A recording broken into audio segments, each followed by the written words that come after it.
Welcome to Maths Katta, my YouTube channel. Standard 10, Maths 1. Chapter number 4, Financial Planning.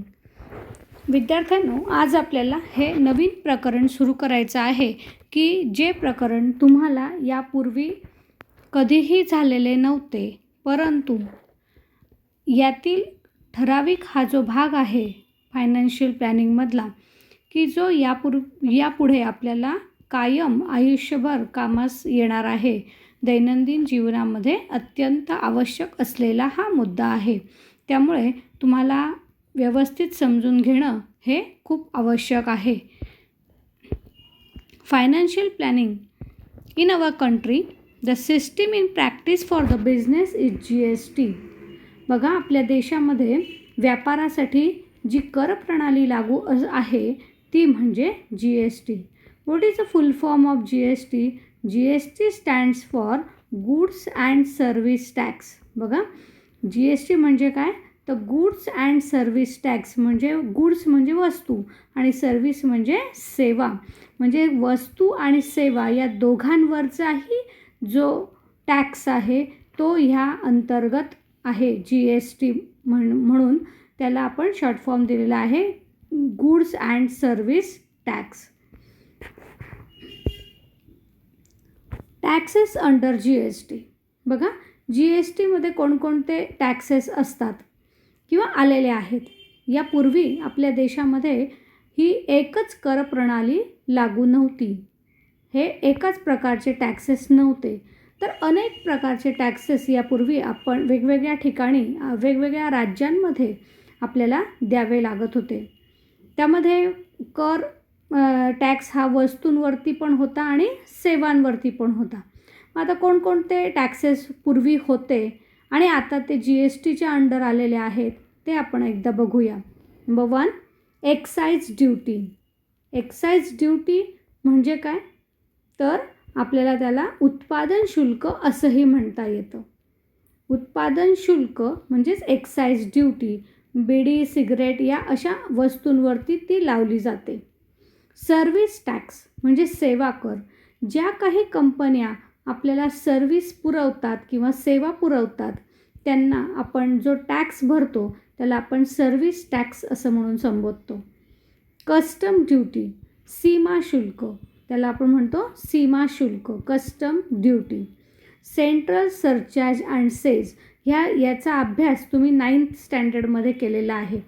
Central surcharge and says ह्या 4 taxes ज्या आहेत, हे जे पहिले 4 टॅक्सेस दिलेले आहेत हे सगळे सेंट्रल टॅक्सेस आहेत.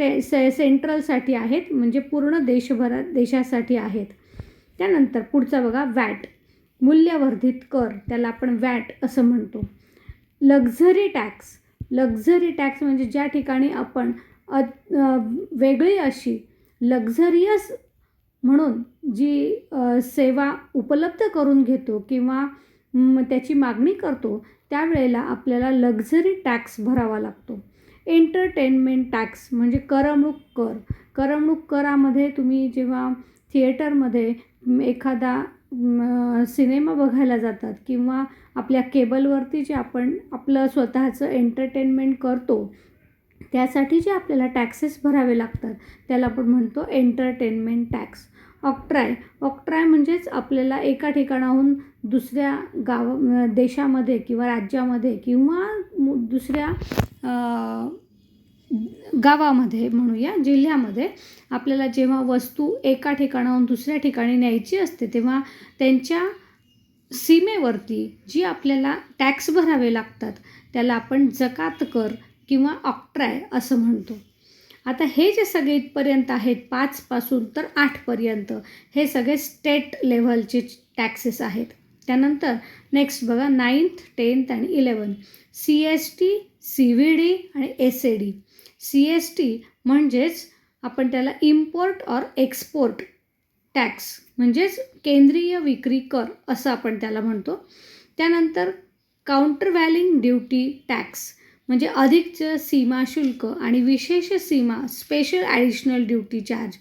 म्हणजे हे जे तिन्ही आहेत हे आपल्याला इम्पोर्ट आणि एक्सपोर्ट जेव्हा करायच्या असतात गोष्टी त्यावेळेला आवश्यक असतात. तर हे सगळे टॅक्सेस जे आहेत सेंट्रल लेव्हलचे, स्टेट लेव्हलचे आणि इम्पोर्ट एक्सपोर्टचे, हे सगळेच आता आपल्याला GSTच्या अंडर येणार आहेत. यापूर्वी आपण हे सगळे वेगवेगळे भरत होतो. बघा या ठिकाणी दाखवलेत हे सगळे जे टॅक्सेस आहेत हे एकाच ठिकाणी आता केंद्रित झालेले आहेत. त्याला आपण म्हणतो आहे GST, goods and service tax. GST is affect from 1 जुलै 2017. म्हणजेच यापूर्वी जे वेगवेगळे कर आपण भरत होतो, टॅक्स भरत होतो, ते आता जेव्हा GSTच्या अंडर आले आणि ही गोष्ट अंमलात आली ती 1 जुलै 2017 देशभरामध्ये लागू झालेली आहे. ही डेट सर्वांनी व्यवस्थित लक्षात ठेवायची आहे. त्यानंतर GSTमध्ये काय काय असतं तर GSTमध्ये 2 कॉम्पोनंट्स महत्त्वाचे असतात. GST, 2 components of GST are very important. First part is a CGST and second part is a HGST. CGST म्हणजे central goods and service tax. म्हणजे GSTमधला हाफ पार्ट हा सेंट्रल गव्हर्मेंटला जातो आणि त्यातला पुढचा हाफ पार्ट म्हणजे SGST, state goods and service tax. बघा हा सेंट्रलचा आणि हा स्टेटचा. म्हणजे GSTमध्ये जे 2 कॉम्पोनंट्स आहेत, जेवढा GST असेल त्याच्या निम्मा पार्ट हा सेंट्रल गव्हर्मेंटला आणि निम्मा पार्ट हा स्टेट गव्हर्मेंटला आपल्याला पे करायचा असतो. म्हणून हे 2 कॉम्पोनंट्स याचे महत्त्वाचे आहेत. आता या GSTचा आपल्याला आणखीन डिटेल अभ्यास करायचा आहे. त्याच्यामध्ये काही कन्सेप्ट तुम्हाला आवश्यक आहेत त्या बघा. एक आहे GSTIN. GSTIN means a goods and service tax identification number. This is an identification number. GST म्हणजे goods and service tax identification number. In this number, it is mandatory desire whose amount is over the previous financial year exceeded 20 lakhs. म्हणजे हा GSTIN हा ज्या अशा व्यापाऱ्यांना हाचा ओळख क्रमांक आहे की ज्या व्यापाऱ्यांची मागच्या वर्षातली आर्थिक वर्षातली financial year, previous financial year म्हणजे आधीच्या वार्षिक याच्यातली वार्षिक आर्थिक वर्षातली जी उलाढाल आहे ही जर 20 लाखापेक्षा जास्त असेल त्यांना हा GSTIN नंबर घेणं सरकारकडून हे बंधनकारक असतं आणि म्हणून त्यांना तो नंबर घ्यावा लागतो आणि तो त्यांचा आयडेंटिफिकेशन नंबर असतो. आता हा नंबर कसा असतो तर GSTIN has 15 alpha numeric which include 10 digits PAN number of a dealer. म्हणजे जो डीलर असतो, जो व्यापारी असतो त्याचा 10 डिजिटचा पॅन नंबरसुद्धा ह्या 15 अल्फा न्यूमरिकमध्ये इन्क्लूड असतो. या ठिकाणी जे 15 आकडी नंबर आपल्याला GSTIN दिलेला आहे तो बघा कसा आहे. 27 ABCDE 1 2 3 4 N 1 Z आणि 5. आता याच्यात काय काय आहे हे त्यातले पहिले 2 डिजिट्स बघा. 2 digits are for the state code. म्हणजे पहिले 2 डिजिट जे आहेत ते राज्याचा तुमचा 2 अंकी असलेला सरकारकडून मिळालेला हा 2 अंकी संकेतांक नंबर म्हणून ओळखला जातो. नंतर त्याच्या पुढचे 1 2 3 4 5 6 7 8 9 10 हे 10 डिजिट्स हे जे असतात त्या डीलरचा जो पॅन कार्ड असेल त्या पॅन कार्डचा हा नंबर असतो, तो 10 डिजिट पॅन कार्ड नंबर. नंतर 1 हा इट रिप्रेझेंट्स फॉर रजिस्ट्रेशन. म्हणजे तुमचा हा रजिस्ट्रेशन नंबर दर्शवला जातो. Z is a by default. म्हणजे प्रत्येकाच्या जे डीलर्स असतील जे GSTIN नंबर काढतील त्यांच्यामध्ये हा Z जो आहे तो बाय डिफॉल्ट येणारच आहे. आणि शेवटचा 5 हा त्याने दिलेल्या चेक सम डिजिट नंबर असतो. चेकवरचा इन्फॉर्मेशनचा हा एक नंबर असतो. तो त्यामुळे GSTIN जे माहिती आपल्याला विचारली गेली तर ही सगळी माहिती तुम्हाला सांगता आली पाहिजे. Next one HSN code and SAC code. HSN code means full form of it is Harmonized System of Nomenclature. All goods are classified by these codes. It is called as HSN code. म्हणजे हा harmonise system of nomenclature आहे. म्हणजेच याचा अर्थ की वस्तूंचं वर्गीकरण केलेलं असतं सरकारमार्फत आणि त्या वस्तूच्या वर्गीकरणावरून प्रत्येक वस्तूला एक विशिष्ट प्रकारचा वर्गीकरणाचा क्रमांक दिलेला असतो आणि तो हा क्रमांक HSN कोड असतो. म्हणजे त्या वस्तूचा तो नंबर असतो, वस्तूच्या नावाचा तो नंबर असतो. नंतर SAC code. SAC code means it is a full form. It's full form is service accounting code. Service accounting code हा कुठे लागतो आणि HSN कोड कुठे लागतो हे लक्षात घ्या. जेव्हा एखादा सप्लायर आपल्याला बिल देतो तेव्हा आपण त्याच्याकडून वस्तू खरेदी केलेल्या असतात आणि त्या वस्तूचा सांकेतांक म्हणजे SSN कोड हा त्या बिलामध्ये असेल. पण जर एखादा डीलर ते एखाद्या मोठ्या व्यापाऱ्याकडून जेव्हा काही वस्तू खरेदी करतो तेव्हा तो व्यापारी त्या बिलावरती SAC कोड हा नमूद करणार असतो, हे लक्षात घ्या. त्यानंतर इलेक्ट्रिसिटी, पेट्रोल, डिझेल यावरती अजूनपर्यंत कोणत्याही प्रकारचा GST लागू झालेला नाही.